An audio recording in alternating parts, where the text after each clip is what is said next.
Are you waking up, putting on your favorite pair of jeans? You know, those jeans that make you feel so confident, so put together, and ready to face your day. But by 2 p.m., those same jeans feel about three sizes too small. And by dinner, you're either walking around with your zipper undone or you're in your favorite pair of stretchy pants. But yet you haven't done anything different than what you've already been doing. If you're suddenly feeling bloated after every meal, you're dealing with heartburn you've never used to have, or you can't predict your bathroom habits anymore, don't assume it's just getting older.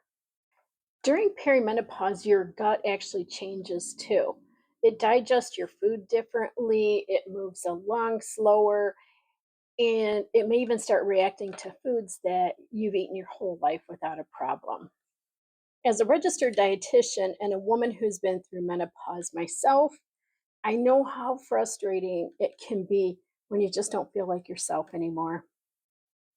So if you've suddenly become bloated by the end of the day, you're dealing with heartburn you've never used to have, and your bathroom habits seem completely unpredictable, you are not alone. So today we're going to talk about why all three of these become so common during perimenopause, what's happening inside your gut, and where you can start to make some simple changes.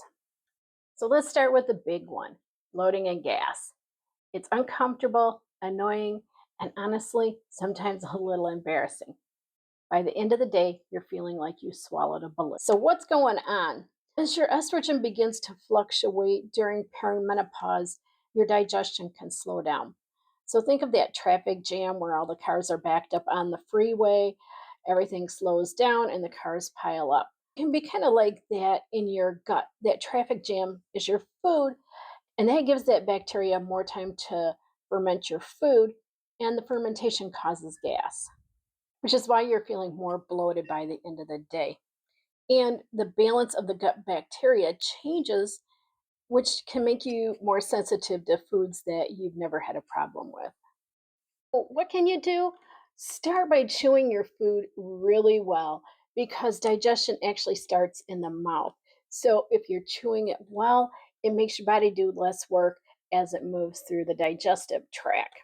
And you actually might find that smaller meals are easier than the larger meal because that gives your body less to process at one time. So your body doesn't know the difference between the tiger chasing you and rushing to get to your next meeting. Either way, it thinks you're dealing with a threat. So its main focus is on protecting you so your digestion isn't the priority. And so taking a few minutes before you eat to sit down, do some slow, deep breathing, and that's going to allow your body to shift from that fight or flight mode into the rest and digest mode so that your body is actually going to be better at digestion. Oh, and then there's the heartburn, right?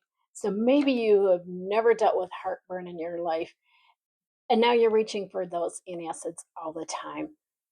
It's that burning feeling that creeps up your chest after a meal, and this leaves you feeling miserable. So during perimenopause, not only is your digestion slowing down so it doesn't pass through the stomach as quickly, that little sphincter at the top of your stomach that keeps your food down there begins to weaken. So it doesn't keep your food in the stomach as easily. All right, so what do you want to do? So try to eat some smaller meals and don't eat between 2 to 3 hours before you go to bed because when you lie down, that's when everything is going to flow up and trigger that heartburn. Then start paying attention to your trigger foods. So things like caffeine, alcohol, spicy foods, fatty meals, even chocolate can all be common culprits. But everyone's trigger is going to be a little different. Then there's those bathroom changes. So maybe you're dealing with more constipation, maybe it's diarrhea, or maybe you're even going back and forth. So just like the bloating and the heartburn, it all comes back to the changes that are going on in midlife. So those hormone fluctuations can change how quickly it moves through your digestive tract. So add in the stress, that we're dealing with because our bodies just don't deal with the stress as easily as they used to.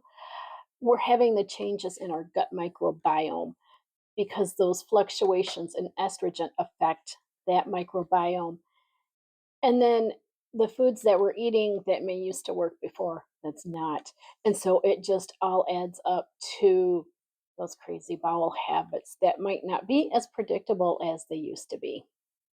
Although these are different problems, they have the same root causes. So rather than fixing each symptom, let's just focus on supporting your gut as a whole. So, where are we going to start there? So, you're probably sitting there thinking, well, where do I start with that? So, the biggest place we can impact is the food we eat every day. And because our lives are busy and we live in the fast lane between work and kids and activities and everything else that life is throwing at us, it's really easy to rely on convenience foods, frozen foods, fast food, or whatever we can grab on the go. When we rely on processed foods, we're getting less fiber, vitamins, minerals. It's higher in sugar and unhealthy fats and sodium. So then we're not getting the foods that are going to nourish our body and help support us. So instead of focusing on, oh my gosh, I got to quit eating all this food, what do I do? We're going to start crowding in more of the foods your body needs, more vegetables, fruits, legumes, whole grains, and healthy fats. And as these foods become a bigger part of your meal, they're naturally going to leave less room for the processed foods. So let's look at a way to eat. It's simple. It's going to help you get those nutrients that you need, and it's going to start crowding out all those processed foods that aren't helping us any at all. So when you're making your plate, and I don't mean a plate, but you want a smaller sized plate, make half of it is non-starchy veggies. About a third of it should be high quality protein, and the rest of it as a starchy vegetable or whole grains or a combination of the two. And make sure you're adding in a tablespoon or two of a healthy fat. All right, so let's look at the non starchy vegetables. One of the reasons you want to do that is you're going to get your best source of fiber from them. And that fiber is so important in feeding the beneficial bacteria that you need for a healthy gut, and it helps move things through the digestive tract. And when you're getting all that fiber, it's going to be very helpful with the constipation or just your crazy bowel habits that you're having. So, on top of that, the veggies are packed with vitamins, minerals, antioxidants, and plant compounds that are going to support your body in so many other ways during midlife. They're great sources of nutrients like magnesium, vitamin C, vitamin B, and they're all important for energy, immune function, and just your overall health. So, a third of your plate, a good quality source of protein. And protein is so important during midlife because as estrogen begins to decline, we naturally start to lose muscles. So, you want to work on getting about 25 to 35 grams of protein with each of your meals to support and maintain muscle mass. And adding in that extra protein is going to help keep your blood sugar more stable, which affects your energy levels, your cravings, and helps you feel satisfied longer. And protein will help repair and maintain the lining of your digestive tract. All right, so the rest of your plate is starchy veggies or whole grains or the combination that you would like. So, foods like legumes, lentils, sweet potatoes, oats, brown rice, and quinoa are going to provide your body with energy, but they're also going to give you some fiber, vitamins, and minerals that are going to help support your gut. Finally, add in 1 to 2 tablespoons of a healthy fat. Those healthy fats are going to help keep you feeling satisfied longer after a meal, and they're going to help your body absorb our vitamins like A, D, E, and K, and that's going to help promote overall health in your midlife. So, good healthy fats include olives or olive oil, avocados and avocado oil, nuts, seeds, and fatty fish like salmon, mackerel. When you start eating this way, you're naturally going to be eating more of the foods that are going to nourish our body and support our gut, but it's going to start pushing out more of those processed foods that we don't need. Other things you want to do to make sure you're supporting a healthy gut, make sure you're getting plenty of water because a lot of fiber without a lot of water is going to slow things down and you can end up with more constipation. So, a good place to start is getting about half your body weight in ounces of water each day. And then make sure you're getting movement each day. Even a quick short walk after you eat is going to help keep the poop moving through. So, let's go back to the tiger chasing you or you're getting to your meeting and the stress it causes. So, when we're in that fight or flight mode, our body doesn't make digestion as a priority. So, it slows down. You're going to have issues with more constipation, more gut issues. So, you're going to want to make sure you're getting into that rest and digest stage before you eat. We talked about it, doing some nice, good, long, deep breathing.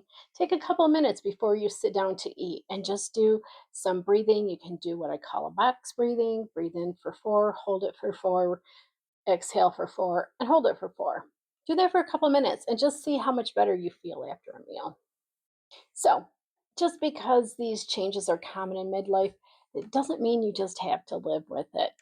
And I just threw a whole bunch at you today, and you're probably feeling a little overwhelmed. So don't feel that way. Start with one little thing at a time and build from there. In the next video, we're going to be tackling the cravings, the afternoon energy crashes, and that stubborn weight that won't budge. These symptoms have more in common with your gut than we think. So before you go, tell me which of these symptoms have been the biggest challenge for you? I would love to know.